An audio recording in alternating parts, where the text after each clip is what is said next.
בעוד יום בלי גן. כן, כן, אבל אנחנו לגמרי תומכים במאבק הצודק, ונקווה שיגיעו לפתרון אמיתי. זה מה שחשוב. גם אנחנו תומכים, אני מקבל כסף עבור בייביסיטר בזמן השידור. טוב, עכשיו אנחנו מפינתנו חוזרים לגיבורים. הבוקר נמצא איתנו סרן במילואים ניצן לוי, שנפצע קשה מפגיעת RPG בקרב בח'אן יונס לפני 1.4 חודשים. מאז עבר שיקום ארוך, מורכב. שלום ניצן. שלום. מה שלומך עכשיו? היום אני מעולה. ברוך השם בחלק מתהליך השיקום כבר 1.4 חודשים. ואני מתחיל להתרגל חזרה. כל מה שאני רואה בסימנים החיצוניים שייך לפציעה, הכפפה, הצלקות כאן, הצלקת ליד העין, כל זה שייך? הכל. בעצם אנחנו היינו באחד הקרבות בח'אן יונס אחרי 3 חודשים שאנחנו נמצאים בעזה. והטנק שלנו פתח את אחד המערבים, שהיו שם 12 מחבלים. אנחנו חטפנו את ה-RPG הראשון. וזה מאוד מאוד מפתיע, אבל הדבר הקטן הזה יודע לעשות הרבה הרס, ולצערי הוא הרג את חייל שלי, אוראל סילברמן, אותנו הוא פצע קשה. מה קרה לך? בעצם... רסיסים, עשן? אז בעצם ה-RPG חודר, הוא פוגע גם בפגזים של הטנק, שהם בעצם מציתים שריפה מספיק גדולה. אני נשרף, בתוך זה אנחנו כולנו מאבדים הכרה, אז אנחנו גם שואפים עשן. הריאות שלנו נפגעו, של כולם, עדף, שזה כולל גם חלקים פנימיים וגם הרבה במוח. ועם זה אני מתמודד. ואתה מחוסר הכרה כל הפינוי, כלומר אין לך מושג מה קורה? מי מחלץ אתכם? אני בעצם, האמת שיש לי ציר זמן יחסית טוב, אני זוכר טוב מאוד מה קרה לפני. בעצם עולים בקשר ואומרים שיש RPG, אני מנסה להבין מי עלה בקשר ושיגיד איפה. עד שאני עושה את זה כבר אנחנו מקבלים בום, ואז אני נמצא במקום שחור. אני רואה שחור, אני מרחף איפשהו. אני יודע דבר אחד שקוראים לי ניצן, זה הכל. ואחרי כמה זמן אני פתאום, כמו שאתה מתעורר מחלום כזה, מנפלי מצוק, ככה אני מתעורר, כשהצנחנים פשוט זרקו אותי מהטנק והצילו לי את החיים. ואז אני מתחיל לאסוף פרט ועוד פרט. אני מבין פתאום שאני בפינוי, כי אני קצין, אני יודע איך נראה פינוי. אני מבין שאני בפינוי, אבל לא הבנתי את החומרה עד שאני מתעורר בבית חולים. אתה יודע להגיד כמה זמן לקח מרגע שנפגעתם ועד הרגע שהיית בסורוקה?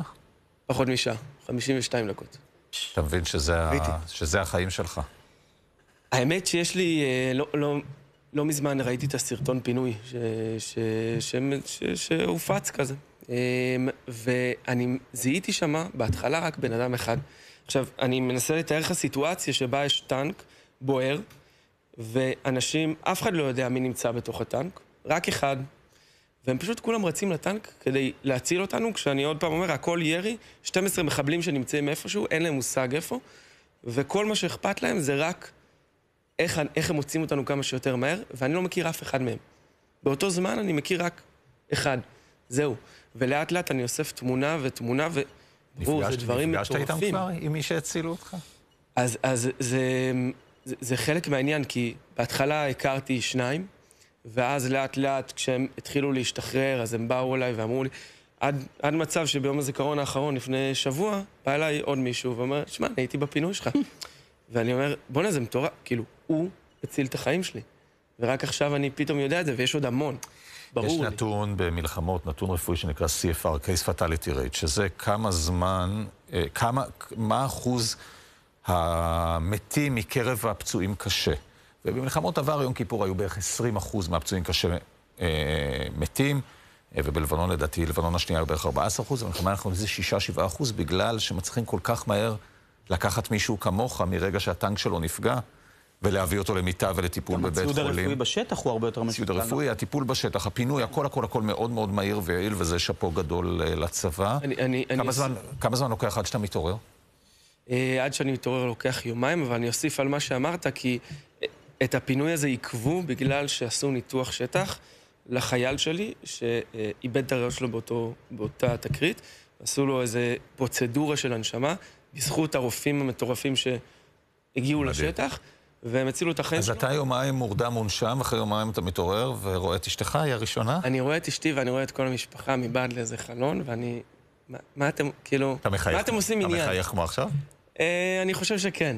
כי אני רואה את האח שלי והוא התחתן שבוע לפני, ואני אומר, מה אתה עושה פה? כאילו, מה אתה עושה עניין? יש לך אישה, לך אליה, כאילו. הספקת להיות בחתונה? הספקתי להיות בחתונה, ויום אחר כך נכנסתי לח'אן יונס בפעם האחרונה. ואז אתה מתחיל תהליך ארוך מאוד של שיקום. כמה זמן? אשפוז חצי שנה, ואז... איפה בסורוקה? בשיבא? התחלתי בסורוקה, עברתי לאיכילוב. איכילוב. באמת מדהים, מדהים את כל היחס בבתי חולים והרופאים והאחיות, באמת כל הצוותים הרפואיים, באמת משהו שאני לא מכיר ואני נכנס לעולם חדש, ומבחינתי הם עטפו אותי בצורה הכי טובה. ואחרי חצי שנה של שיקום, של אשפוז, אני עובר לשיקום יום בעפולה, שזה החלק היותר קשה, כי אתה גם צריך לטפל בעצמך, אבל אתה גם בבית. שבדרך כלל שרואים פצוע ואומרים, הוא חזר הביתה, זהו, הוא סיים, אז לא, זה השלב הכי קשה. לא רק זה, אתה גם בבית וגם תוך כדי האשפוז ושיקום, נולד לך הילד. נכון, שזה... העולם מטורף, אין לי איך זה. הוא מחליט מה קורה, וזה מה שקורה. וכשאנחנו יוצאים למלחמה, אז אשתי בהיריון, וכשאני נמצא באשפוז, ממש לא עניין אותי. לא ההיריון ולא כלום. ואני סליחה לסיוון הגיבורה שסחבה את כל זה ועשתה באמת הכל לבד, אבל גם הלידה כאילו פחות עניין אותי, ופעם ראשונה שפתאום הבנתי שנפל לי הסימון מה קורה, זה היה בברית. שפתאום הבנתי שוואלה, הייתי ככה מלא להיות פה. רגע, תגיד לי, אתה מקבל פס על זה עכשיו? אתם מכירים את זה, יש לכם נשים וילדים? אחרי שהמשפטים האחרונים שהוא אמר, הוא מקבל כל כך הרבה משמרות לילה, שהוא אמר, לא היה אכפת לי ולא זה, בוא. אבל זה בדיוק הפוך. תגיד רגע, איך קראתם לו? קראנו לו רותם. כי יש כל כך הרבה עניינים ברקע שבוחרים שם בסיטואציה כזאת, אני מנסה לחשוב. נכון, אז היה מריבות כמה שיש תקשורת בתוך אני בעזה והיא וזה, מה השמות. והאמת שלקראת הסוף כזה אמרתי, קוראים לו רותם וזהו. והיא איכשהו התרצתה, אחרי הרבה מריבות, היא אמרה, טוב, יאללה, קוראים לו רותם ונגמר. ואיך נראים, תגיד, החיים עכשיו, כשאתה עדיין פצוע ועדיין בשיקום יום ויכול... רציתי להגיד לתת כתף, אבל צריכה הכל פצוע, אז נותן כתף פצועה. אתה מצליח באמת לעזור, להיות, לתפקד ולעשות את כל היתר? לאט ובזהירות, והמפתח הוא הסביבה. המפתח הוא באמת, בצד הקרוב זה אשתי, סיוון, אחרי זה המשפחה, אחרי זה הקהילה. הם עוזרים. ויש לי עוד שתי שאלות לשאול אותך. אני חושב שהן רלוונטיות לכם. אחת, מה אתה אומר להרבה חבר'ה שנמצאים עכשיו בבית, פצועים כמוך, נמצאים בתהליכי שיקום, לפעמים החיים שלהם אולי, או הם עצמם פחות מחייכים, ולוקחים את זה כמוך. מה אתה אומר להם?